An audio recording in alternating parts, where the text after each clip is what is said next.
e ɓay ko duɗal mawngal kadi woodi rewɓe ga ɓe sifano en haray piiji seeɗaaji ko honno ɓe woniri ka duɗal. Assalamu aleykum warahmatullahi ya Oustaz. Haray ko Oustaz hombo mi wondi hannde. Oustaz Abdoullahi Diallo. Abdoullahi Diallo. Ɓe wiratamo.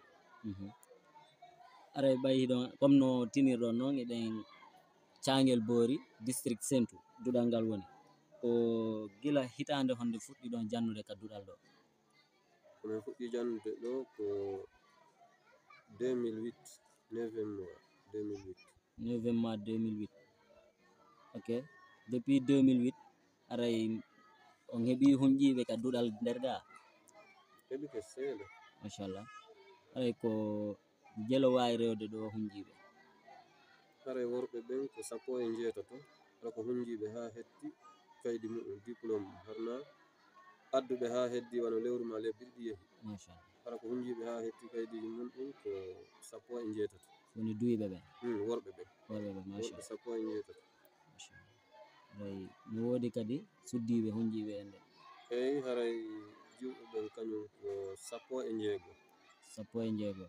Jiwɓe woni ko hunjiɗo hara ko hunjiɓe ha gani hetti kaydi muɗum harana naɓuɓe tun ha ɓatti gaynugol goɗɗum yanti on tigi wiɗo harana ɓen ɗon. Donc no woodi yahayɓe ha ɓatto gaynugol ngol ha ɓatto hunƴagol ngol accita fes. Eyi miɗen mari télé jeeɗiɗo yahoɓe ha tawa ko lebbi ɗiɗi heddi ɗo on tigi hettude kaydi on tigi accita ɗon yaha ma waccintini. On tigi accita. E nder ɓen hunƴiɓe ɗon eɗo wawi en sifanade siko ɗiɗo e nini ko honto ɓe woniri ɗiɗo ha tato nini ko honto ɓe woniri. Nam ɓattiɗo hunjade on mo inne Mukhtar on himo janna duɗal ka wiyete Leylagui. Leylagui. Pour un rappel Leylagui kadi ko district wonɗo e nder Thiangel Bory.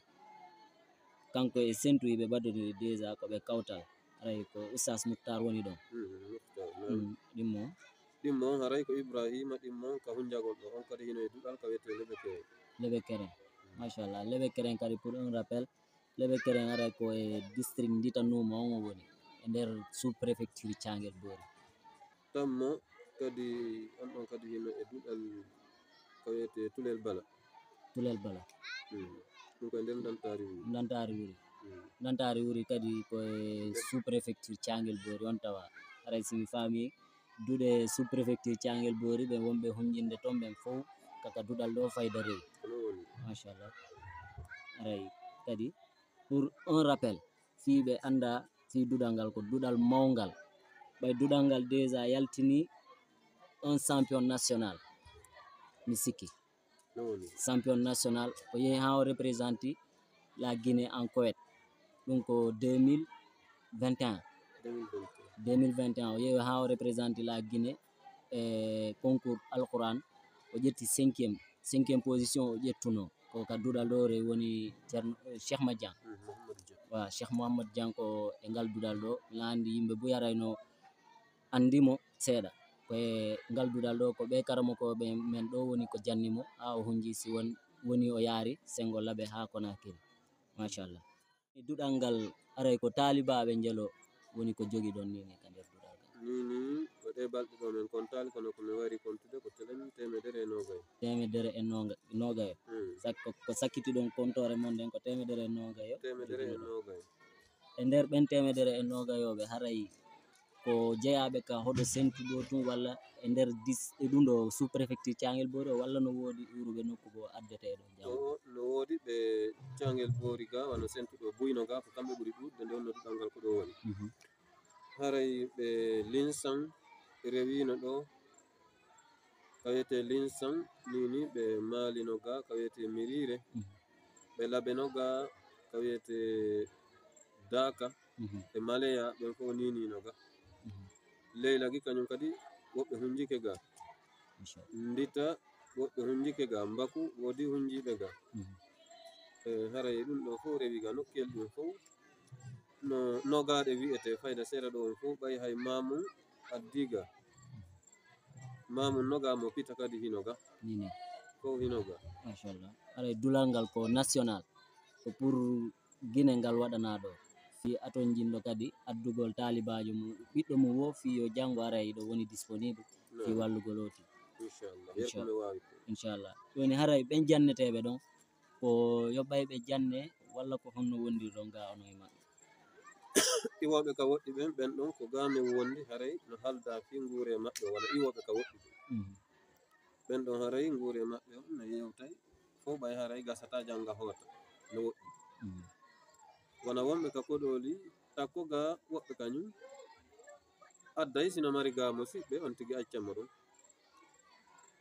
on tigi ɗumanno ɓe ala ɗum ɗon ɓen kadi woɗɗuɓe pandi ɓen ɗon kadi ko minen haldata nde wotere on tigi ara min wondira ga kisa nde wotere haray ko ngure makkon ɓe addata ko ɗum ɗo woni internat inchallah haray kamɓe ko ngure on tum ɓe yoɓata fi internat ko ɗum ɗo woni ko waddi ɗum ɗon ɓe yoɓata ɓay haray no woɗɗi haray noon kala ka yuɗon kadi ɓay golle be golle no wondi e sattundeji haray ɓay ko fayɓe kadi jonna ɗon ɗo haray no wodi sattundeji seeɗaji milan sikki ɗi wonɗo wurde ga haray ɗo wawi men sifanade ɗin sattundeji hay siko seeɗaji non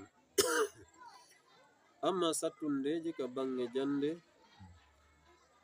ko min ɓurata heɓude ngaɗende e ko satti e ko muusi ko nde jeeyaɓe ka hoɗo ga ɓen hara ya ha on tigi muuto ɓatto gaynugol mawɓe makko ɓe ron kamo toppitade tawa ko nde o faala o arata nde o faala o acca hara noon hewti ka moɓidirgol kamilu on tawa ɗon ñala ɗen fof mo hani jangude kono tawa ɓe toppirtako tawa heddike wa lewru ene jogui ɓen ɗo nga boyi tawata ko wa lewru on tigi heddini kono angal toppitande nde yaha ha juuta ɗum ɗon haray hino satti e jannowo fof nde ha goɗɗo hewti ɗon mawɓen welsindo on tigi ko nde faala ara nde faala acca ɗon ko ɗum waɗi ɗum ɗon haray ne jeeya e sattendeji ɗi ka bange jande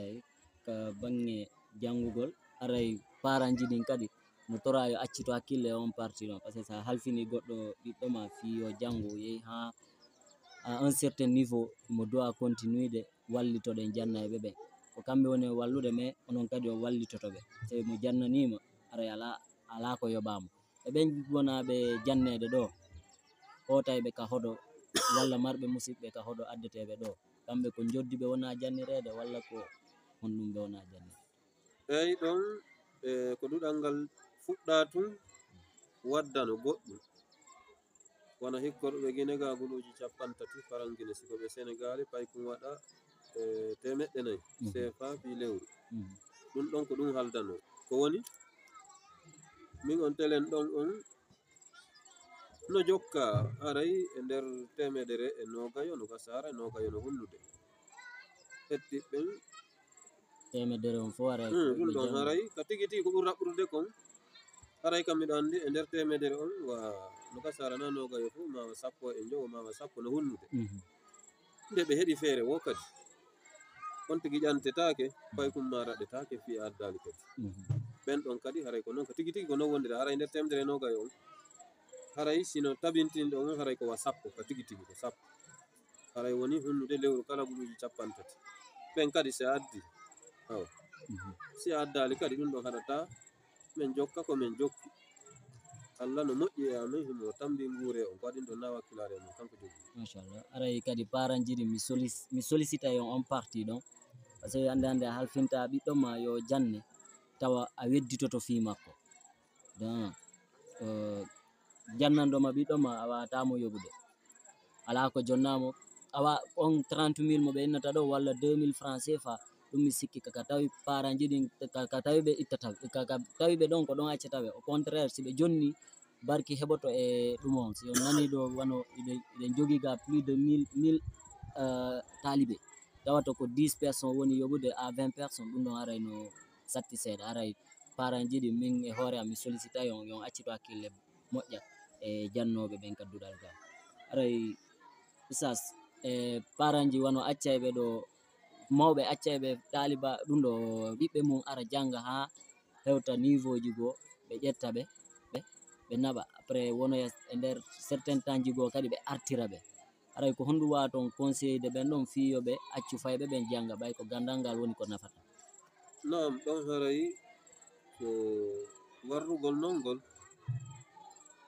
haray ko gonga on tigi no tampinde jannoɓe ɓe kono haray himo tampinde kadi jangowo makko ko waɗi labaka nden toɓɓere ɗon payku fuɗɗo seeɗa o sottine o nawroye to wona seeɗa kadi o artoya no wawi wonde tawa jannoɓen ɗen ɗeɗen no serti meɗen heɓa ɗum goɗɗo janga ɗo ha muto seeɗa o ƴette o nawre nokku goo wona ha o artiroye min tawa joni katigi sikoye men laaɓan on tigi reedu ɓe o fuɗɗito joni kadi ka ba haray onamo harjal huruf on tawa dirti moƴƴo tawa noon joni a wata ƴettande on ɗon jande feere inna ɓay ko noon o ardi ƴettana heddiɓen feere haɗa kanko a laaɓanalimo a woɓɓe ɓen son tigi fuɗɗintinama ɓe inna ko wonno nokkel kaari komi wonno tole haɗa o hewtiɗo kono tawa ɗum ɗon fof wona ko jaɓini ɓay janngugol ngol haray no anda min fof min janngay woni ko woni haa ka wawɗa ɗon ina hani etade ha ɗon hara ɗon dirtali ɗum tuma ɗaɓɓita kadi ko a wawata kon ɓeydita ɓay toujours haray ko non ɗum ɗon haray ko ngaɗendeji ɗi tawata ɓe tampini min ɓe tampini paykunkun woɓɓe kono jinnirta paykunkun ha o jalɗa ha kon aña jande fes ta o rewi e duɓe buy sottali si tabitali ɗumannotako si payku warrama no ha o jalɗi ɓeyna oɗo o murti o kurɗiti fes hara ko kamɓe warrimo noon ɗaccali o dembi nokku goɗum kon tigi faaɗe hakkil wo so duumi ke ñande go udditoto kono so yeehi e ngal ɗa duɗal o yeehiɗa toujours haray o ɗumanni ko ɓowray si neeɓi o añay jande o añay o paranji ɗi haray kadi on accita hakkille accon fayɓe ɓen janga ɓay kon ala ko waɗata si wona jangugol ɓay ko duwaka gollinede o duwaka ɗumannede mais mo duwa accitede o janga c'est l'essentiel ko ɗum ɗo woni fi aduna on ni